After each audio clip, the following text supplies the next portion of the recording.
नमस्कार, उत्तराखंड के बुलेटिन में आप सभी का स्वागत है। मैं हूं आपके साथ ऋचा सिंह। चलिए खबरों की शुरुआत करते हैं। उत्तराखंड के मुख्यमंत्री तीरथ सिंह रावत अपने 3 दिवसीय दिल्ली दौरे के बाद प्रदेश लौट गए हैं और वहीं दिल्ली दौरे के दौरान सीएम तीरथ सिंह रावत ने राष्ट्रपति रामनाथ कोविंद और उपराष्ट्रपति एम वेंकैया नायडू से मुलाकात की। इसके अलावा दिल्ली में सीएम ने राज्य हित के लिए कई केंद्रीय मंत्रियों से भी शिष्टाचार भेंट की और साथ ही राज्य से जुड़े कई अहम मसलों पर केंद्रीय मंत्रियों संग चर्चा भी की। आपको बता दें कि दिल्ली से लौटने के बाद सीएम तीरथ सिंह रावत नरेंद्रनगर दौरे पर भी रह सकते हैं।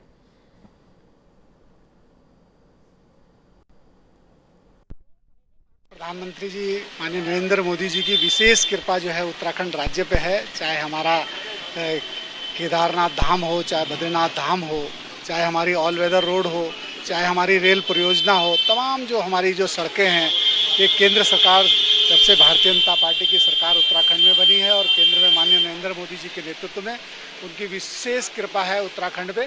और अभी जो माननीय मुख्यमंत्री जी हमारे दिल्ली गए हैं, निश्चित रूप से विकास के लिए जो है तमाम योजनाओं को लेके आएंगे और अन्य योजनाओं के माध्यम से इस प्रदेश में जो है विकास की गंगा बहेगी। इस पर अधिक बातचीत करने के लिए मेरे सहयोगी विशाल गर्ग। विशाल, 3 दिवसीय दौरा सीएम का हो चुका है दिल्ली में। जिस तरीके से लगातार उन्होंने कई मंत्रियों से मुलाकात की है, उन्होंने राष्ट्रपति से मुलाकात की, उन्होंने उपराष्ट्रपति से भी मुलाकात की। ये दौरा कितना अहम और किन किन योजनाओं को लेकर बातचीत हुई है दिल्ली में?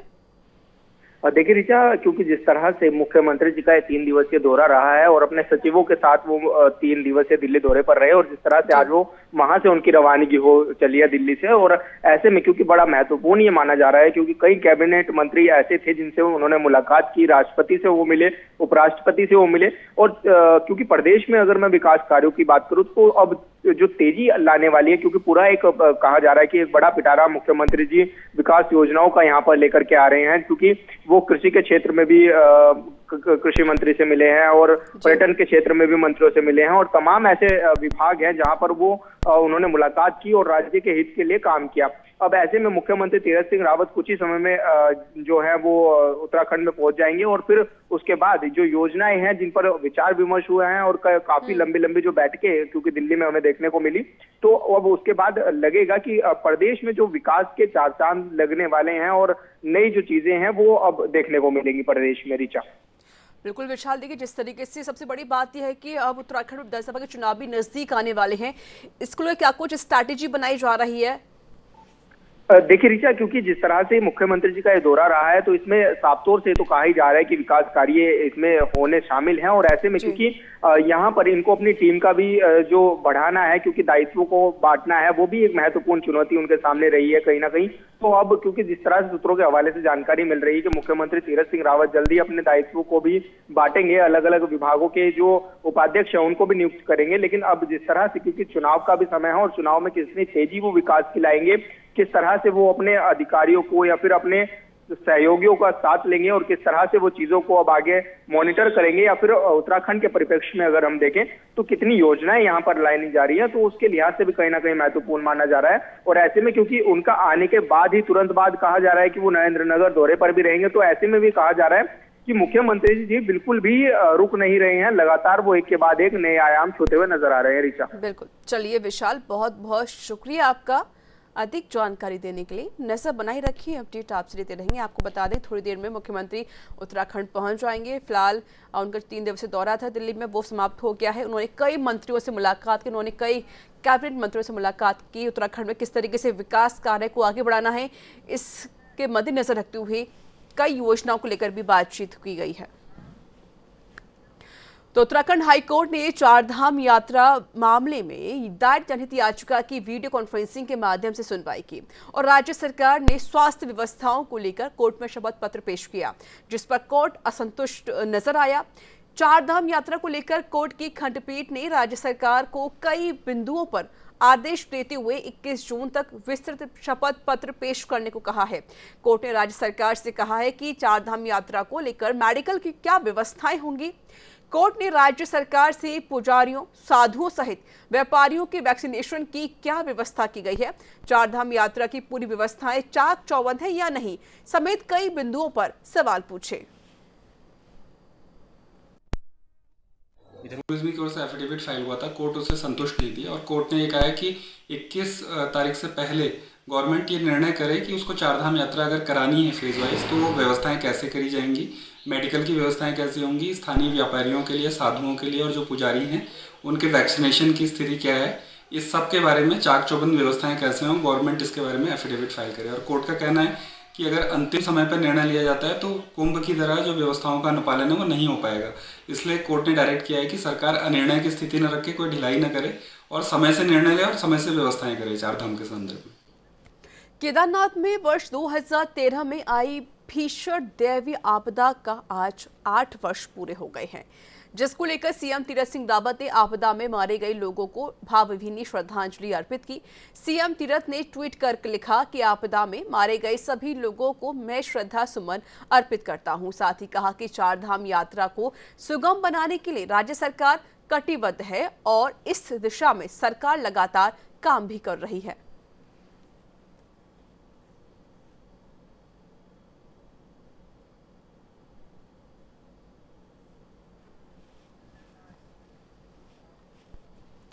उत्तराखंड के लक्सर में प्रशासन की अपील के बाद जिम्मेदार लोग सामने आए। लक्सर के उन सभी हाई रिस्की क्षेत्रों में कोरोना वैक्सीनेशन का काम शुरू हो गया है।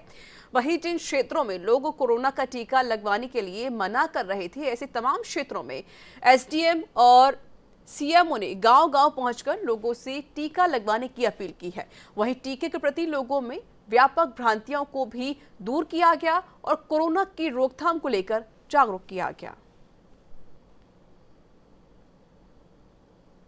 वसत भी उससे कम्युनिटी से हैं, ये भी बहुत भरसक प्रयत्न कर रहे हैं। अभी आप लोग मीडिया मेरे साथ था, मैं अभी इस घर में गया, सामने उनको वो मना कर रही थी बिल्कुल, लेकिन हमने उनको समझाया कि पूरे भारत में अभियान चल रहा है, सरकार कितना एफर्ट्स कर रही है, स्वास्थ्य विभाग कितना मेहनत कर रहा है, तो आप क्यों नहीं मान रहे। लेकिन वो हमारे कैंसर काउंसलिंग होगी, वो मान गई, कह रही मैं अभी आ रही हूँ, लगवा लूंगी। लेकिन हम लोगों को ये समझाना है हर एक आदमी को। कुछ लोगों ने भ्रांतियां पैदा कर रखी है कि इससे ये हो जाएगा, ये हो जाएगा।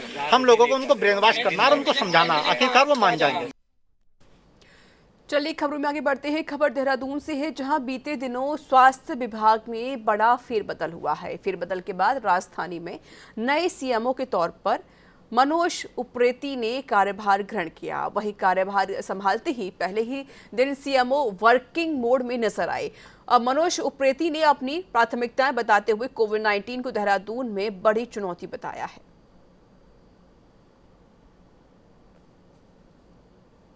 बहुत बड़ी चुनौती है, ज़िला है बहुत बड़ा और सबसे बड़ी चीज़ है कि राजधानी है और हर व्यक्ति की अपेक्षाएं हैं। वो कोशिश रहेगी कि कुछ बेहतर किया जाए। सबसे बड़ी चीज़ है कि इस कोविड पीरियड में सबसे बड़ी चीज़ है कि हमको जो जनमानस है उसको ये बतलाना है कि जिस तरह से अभी मरीजों की संख्या नीचे आ रही है, केसेस धीमे धीमे घट रहे हैं, तो ये घटते घटते ज़ीरो हो जाए, तो इसका ख्याल जनता को रखना है। और जनता से जो चीज़ बार बार कही जा रही है कि अपने मास्क का प्रयोग और किसी भी भीड़ भरी जगहों का इस्तेमाल से बचें। ख़रीदारी के लिए जाना बहुत ज़रूरी नहीं है, वहाँ न जाएं, बहुत अति आवश्यक है तभी निकलें, लेकिन मास्क का प्रयोग पूरी ईमानदारी से करें। उत्तराखंड में कोरोना वायरस के मामले कम होने के बाद अब उत्तराखंड सरकार 22 जून से अनलॉक की तैयारी कर सकती है, जिसको लेकर शासकीय प्रवक्ता सुबोध उनियाल का कहना है कि उत्तराखंड में कोविड के मामलों को देखते हुए फैसला लिया जाएगा। अगर संक्रमण के मामलों में कमी आती है तो सरकार अनलॉक की तरफ बढ़ेगी। उन्होंने कहा कि परिस्थितियों के हिसाब से ही जनता के लिए सरकार फैसला लेगी। अगर इस परिस्थितियां ठीक रही तो सरकार अनलॉक की तरफ बढ़ेगी। परिस्थितियों पर डिपेंड करता है। अगर परिस्थितियां ठीक होगी तो निश्चित रूप से अनलॉक में सरकार को शौक नहीं है कि कोविड कर्फ्यू लगा देगी। आम आदमी के जीवन की रक्षा के लिए कड़े से कदम उठाने सरकार की गुरेज नहीं करेगी। सरकार का इस पर संदेश था और ये भी इस पर संदेश है कि अगर स्थिति सुधरेगी तो हम अनलॉक की तरफ बढ़ेंगे। उत्तराखंड के मुख्यमंत्री तीरथ सिंह रावत 3 दिवसीय दिल्ली दौरे पर रहे, जहां उन्होंने कई मंत्रियों से मुलाकात कर राज्य हित के लिए कई योजनाओं पर चर्चा की। वहीं उन्होंने केंद्रीय पर्यटन मंत्री प्रहलाद पटेल से भी मुलाकात की। राज्य को इसके कितने फायदे मिलेंगे, इसको लेकर कैबिनेट मंत्री सतपाल महाराज से खास बातचीत की। न्यूज इंडिया संवाददाता विशाल कर्क ने। कैबिनेट मंत्री सतपाल महाराज जी हमारे साथ है। सर, मुख्यमंत्री साहब 3 दिवसीय दिल्ली दौरे पर हैं, वहाँ पर तमाम कैबिनेट मंत्रियों से भी वो मुलाकात किया उन्होंने और पर्यटक क्षेत्र में भी वो मंत्रियों से मुलाकात कर रहे हैं। किस तरह से आप इसको देख रहे हैं और क्या कुछ कहना चाहिए? पहले तो मैं माननीय मुख्यमंत्री जी को बहुत बहुत बधाई देना चाहता हूँ कि वो यमुनोत्री और गंगोत्री रेल ले जा रहे हैं। ये उनका एक ड्रीम प्रोजेक्ट है और इससे बहुत सारे हमारे जो यात्री हैं, पर्यटक हैं, उनको बहुत लाभ मिलेगा।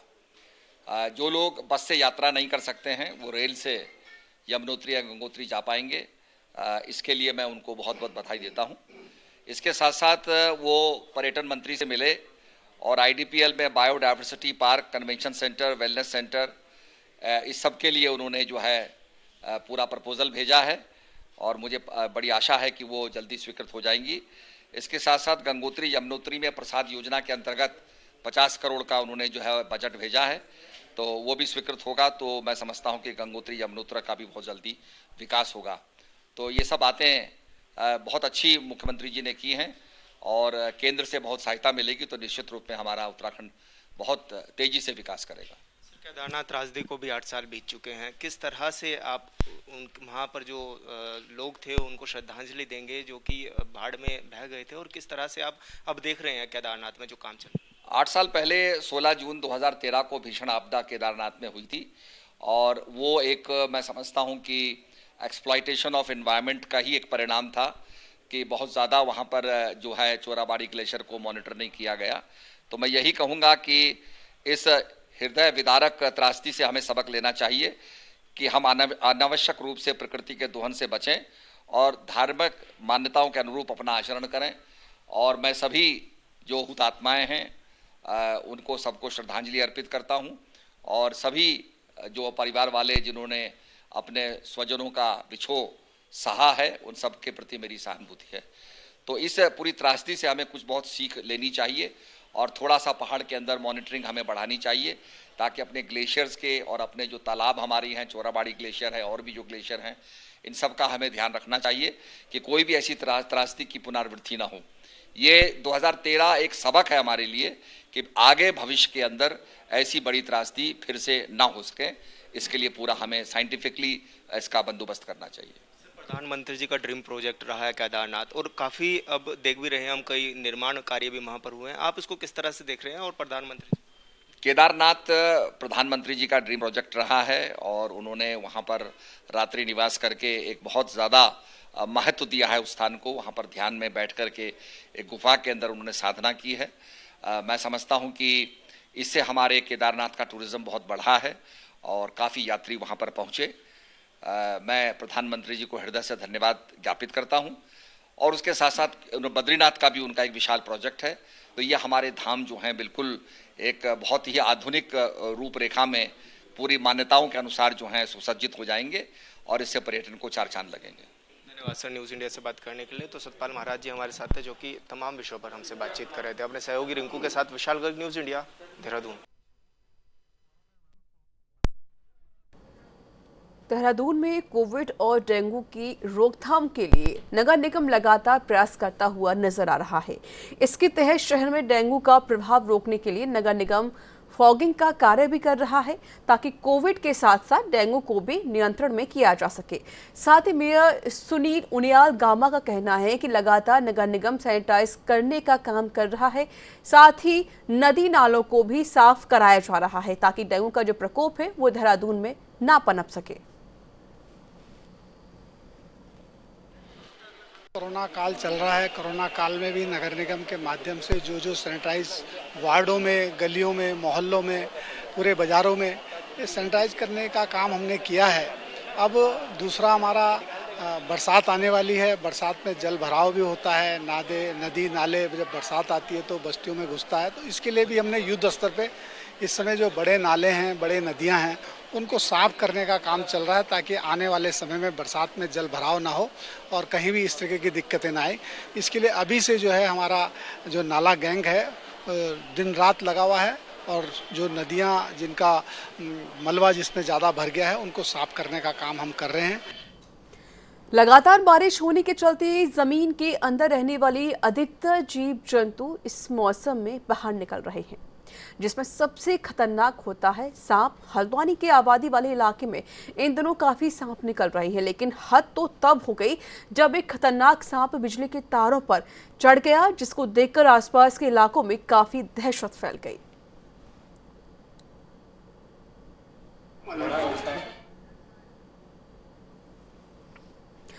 उत्तराखंड में प्री मानसून की दस्तक के साथ ही उत्तराखंड में बारिश का दौर शुरू हो गया है। तो वहीं भारी बारिश के चलते पिथौरागढ़ जिले में मलबा का आ जाना, जिसके चलते चंपावत टनकपुर पिथौरागढ़ हाईवे 12 घंटे से बंद है।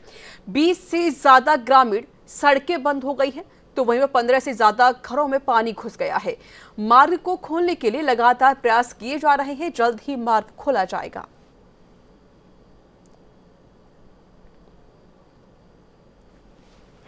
आर्यभट्ट की इधर साइड जो दीवार है ये 2 साल पहले बनी हुई थी और मैंने 5 महीने पहले हॉस्पिटल डिपार्टमेंट को इसकी रिटर्न में कंप्लेन दी हुई थी और उन्होंने सीएमओ सर को भी ट्रांसफ़र करी थी। और जब सीएमओ सर यहाँ आए हुए थे तो मैंने उनको भी बोला हुआ था, बट उन्होंने सीधे सीधे डिनाई कर दिया कि मैं कुछ नहीं कर सकता। तो अब यही है कि इनका जो भारी नुकसान हुआ है तो उसको प्रशासन जल्दी से जल्दी भरपाई करे, मैं यही चाहती हूँ, और ये दीवार दुरुस्त करे। सूबे की माली हालात को देखते हुए मुख्यमंत्री तीरथ सिंह रावत ने केंद्र सरकार से जीएसटी मुआवजा 5 साल और बढ़ाने की मांग की है। आपको बता दें कि केंद्र सरकार द्वारा दी जा रही जीएसटी कंपनसेशन की अवधि जून 2022 में समाप्त हो रही है, जिसको लेकर मुख्यमंत्री तीरथ सिंह रावत ने अपने दिल्ली दौरे के दौरान केंद्रीय वित्त मंत्री निर्मला सीतारमण से भेंट करके जीएसटी कंपनसेशन को 5 साल और बढ़ाने की मांग की। छोटा राज्य है और हमारे जो इनकम है वो सीमित है, और इस कोरोना के कारण तो उत्तराखंड राज्य की जो रिसोर्स थे उन पे भी बहुत बड़ा अंतर पड़ गया और कहीं से भी इनकम के राजस्व का आना भी बहुत कम रहा। 2022 तक के लिए हमको जीएसटी कंपनसेशन मिलना था, है जो प्रस्तावित है। अगर 2022 के बाद नहीं बढ़ता है तो हमारे सामने आर्थिक संकट खड़ा हो सकता है। इसके लिए कल माननीय मुख्यमंत्री जी ने वित्त मंत्री सीतारमण जी से भेंट की और 2027 तक इसे आगे बढ़ाने के लिए कहा है। निश्चित रूप से मुझे पूरा विश्वास है कि वो इस पर विचार करेंगे और उत्तराखंड राज्य को इस जीएसटी कंपनसेशन को आगे बढ़ाएंगे। जीएसटी लागू होने के बाद उत्तराखंड को राज्य से हानि उठानी पड़ी थी, जिसको लेकर तीरथ सिंह रावत ने अब निवेदन किया है कि जीएसटी कंपनसेशन की अवधि जो है वो जून 2022 से हटाकर 5 साल और बढ़ा दी जाए, ताकि सीधे तौर पे जो असर जनता की जेब पे पड़ा है उससे कहीं ना कहीं जनता को राहत मिले और साथ में जो मार उत्तराखंड की जनता झेल रही है फाइनेंशियली, उस पर भी कहीं ना कहीं सुधार लाया जा सके। अपने सहयोगी आशीष के साथ में साक्षी सानी, न्यूज़ इंडिया, देहरादून। पौड़ी में खेल प्रेमियों के लिए अच्छी खबर सामने आई है। शासन ने शहर के शीर्ष में स्थित रांसी स्टेडियम के विस्तारीकरण के लिए प्रथम किश्त के रूप में 3 करोड़ 40 लाख की धनराशि खेल निदेशालय को अवमुक्त कर दी है। समाज सेवी नमन चंदौला बताते हैं कि यदि जल्द ही खेल मैदान के विस्तारीकरण की दिशा में कार्य शुरू होता है तो इसे पौड़ी को भी पहचान मिलेगी। शासन द्वारा रांसी स्टेडियम के विस्तारीकरण के लिए प्रथम किश्त खेल निदेशालय को अवमुक्त कर दी गई है। विस्तारीकरण में अनेक कार्य होने हैं। शासन से 3 करोड़ 40 लाख रुपए अवमुक्त हुई है निदेशालय को और बहुत जल्दी इसमें टेंडर होना है, जिसके अंतर्गत synthetic track, indoor stadium, volleyball court और कैंटीन और बालों का छात्रावास बनना है। 10 से 15 दिन के अंदर कार्य आरंभ कर दिया जाएगा। बाहर से आने वाले जो खिलाड़ी वो भी यहाँ प्रतिभा करेंगे। इंडोर स्टेडियम बनेगा, सिंथेटिक कोर्ट बनेगा, यहाँ छात्रावास बनेगा जो नहीं था, तो इससे बड़ी फ़ायदा होगा लोगों को और खासकर खिलाड़ी बाहर से आने वाले खिलाड़ियों को भी फ़ायदा होगा। गढ़वाल क्षेत्र में सबसे हाई एल्टीट्यूड पे है ये, तो बाहर से आने वाले खिलाड़ियों और पौड़ी के आसपास के जनपद के जितने भी खिलाड़ी हैं उनको इससे निश्चित फ़ायदा होगा और हम ये चाहते हैं कि जल्द से जल्द इससे काम शुरू हो जाए ताकि खिलाड़ियों को जो है इसमें ज़्यादा से ज़्यादा फ़ायदा मिले। उत्तराखंड में कोविड की रफ्तार धीमी पड़ गई है, जिसको सरकार की ओर से कोविड-19 की नई गाइडलाइंस जारी की गई है। वहीं गाइडलाइंस के मुताबिक शहर के मुख्य प्रतिष्ठानों और सभी क्षेत्रों को खोला जा रहा है, जिसके चलते जिला प्रशासन द्वारा सिटी मजिस्ट्रेट ऋचा सिंह की देखरेख में तहसील परिषद हल्द्वानी में कोविड-19 टेस्टिंग फिर से चालू की गई। जिसमें तहसील परिसर में काम कर रहे सभी लोगों के कोरोना सैंपल लिए गए। सिटी मजिस्ट्रेट ऋचा सिंह ने बताया कि जब हम अन्य जगहों पर भी कोरोना की सैंपलिंग करने जा रहे हैं, जिससे कि महामारी के सही आंकड़े हमारे सामने आ पाएंगे। पिछले कुछ दिनों में काफ़ी तेज़ी से रही थी, क्योंकि लगातार घट रही है, लेकिन हम लोग अपनी सैंपलिंग अभी प्रारंभ रख रहे हैं, जैसे कि ये देख सकें कि संक्रमण की दर की स्थिति क्या है। जैसे कि हमने आज यहाँ तहसील में हमारे द्वारा एक कैंप कराया गया है और जिसमें यहाँ पर एंटीजन किया जा रहा है। जो तहसील में समस्त लोग जो आ रहे हैं और सभी की सैंपलिंग की जा रही है। अच्छा मैम, आगे भी सैंपलिंग जारी रहेगी या आज भर के लिए है सैंपलिंग? नहीं, सैंपलिंग हमारी पर डे हमारी टीम सैंपलिंग करेगी, क्योंकि सैंपलिंग से ही हम ये देख सकते हैं कि संक्रमण की दर क्या है। तो सैंपलिंग हमारी अग्रिम आदेश जो भी हमारी गवर्नमेंट के हैं उसकी गाइडलाइंस। उत्तराखंड के पूर्व दर्जा राज्य मंत्री खजान गुड्डू ने बेरीनाग नगर पंचायत कार्यालय में जरूरतमंद लोगों को खाद्यान्न सामग्री और मास्क सैनिटाइजर वितरित किए। इस दौरान लोगों को कोविड-19 के नियमों का पालन करने की अपील की गई। वहीं खजान गुड्डू ने बताया कि क्षेत्र में हर जरूरतमंद तक मदद की जाएगी। जो परिवार कोविड के कारण परेशानी में है उनको भी मदद की जाएगी। इस मौके पर नगर पंचायत अध्यक्ष हेमपंत सहित अन्य लोग मौजूद रहे। गरीबी परिस्थितियों को देखते हुए हमने विधानसभा गंगोली हाट के ग्रामीण क्षेत्र बेरीनाग में पूरा न्याय पंचायत हेमपंत जी चेयरमैन साहब के कार्यालय पर हमने सभी एक लिस्ट बनाई, जिसमें ग्रामीण जो गरीब वास्तव में बीपीएल है, हैंडीकैप में है, जो वास्तविकता में गरीब है, जिनको वास्तविकता में इनकी ज़रूरत है अनाज की, उन्हीं के लिए हमने एक 95 मास्क और सैनिटाइजर और आटा और चावल और साथ में उसकी जो भी सामग्री होती है सब्जियां वगैरह, इसका वितरण हमने आज किया। गरीबी परिस्थितियों। विधानसभा में कैबिनेट मंत्री गणेश जोशी ने मसूरी विधानसभा क्षेत्र से जुड़ी हुई पेयजल और सीवरेज समस्याओं के निराकरण के संबंध में बैठक की। बैठक में मंत्री ने पेयजल निगम और जल संस्थान के विभागीय अधिकारियों को जरूरी दिशा निर्देश दिए। इस दौरान कैबिनेट मंत्री गणेश जोशी ने राजेंद्र नगर में पेयजल की समस्याओं का सामना कर रहे लोगों को पेयजल समस्या से निजात दिलाने के लिए तत्काल ट्यूबवेल लगाने के निर्देश दिए।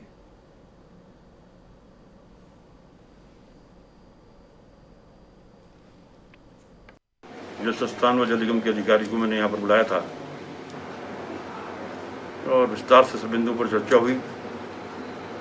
क्योंकि गर्मियाँ आ गई हैं, पानी की प्रॉब्लम शुरू हो गई है। उन्होंने भी बताया कि राजेंद्र नगर में 25 तारीख के बाद ट्यूबवेल का काम शुरू हो जाएगा। अभी एक ट्यूबवेल हमने वहाँ पर लगाया है, उसमें अपेक्षा के अनुरूप पानी नहीं मिला। लगभग 600 लीटर पर 600 LPM पानी वहाँ पर मिला है। पौड़ी में मानसून सीजन से निपटने के लिए आपदा प्रबंधन तंत्र आखिर कितना तैयार है, इसको जांचने के लिए पौड़ी में मानसून मॉक ड्रिल किया गया। इस मॉक ड्रिल में कई अव्यवस्थाएं चरम पर रही। इन्हीं अव्यवस्थाओं को लेकर जिलाधिकारी पौड़ी ने बताया कि जो कमियां मॉक ड्रिल में देखने को मिली हैं, उन्हें सुधारने के कड़े निर्देशों के साथ तेजी के साथ रेस्क्यू कार्य पूर्ण करने के निर्देश दिए गए हैं। पौड़ी में आज हम लोगों ने मॉक ड्रिल का आयोजन किया है। इसमें 3 टीमों का गठन किया गया है। मॉक ड्रिल में जो हिस्सा लेंगे, तीनों टीमों के लिए डिफरेंट इंसिडेंट कमांडर नामित किए गए हैं। उसके टीमों के साथ साथ पुलिस विभाग का टीम, वन विभाग की टीम, स्वास्थ्य विभाग का टीम, ये सभी विभाग की टीमों को जो है अधिकारियों कार्मिकों को उस टीम में एज अ प्रतिभागी के रूप में रखा गया है। 3 विभिन्न घटनाओं की मॉक ड्रिल की प्रैक्टिस की जा रही है आज, जिसको कि हम लोग अभ्यास के तौर पे प्रैक्टिस कर रहे हैं। पहली घटना में जो है जहाँ पे लैंडस्लाइड हुआ है, उसका हमने घटनाक्रम तैयार किया है।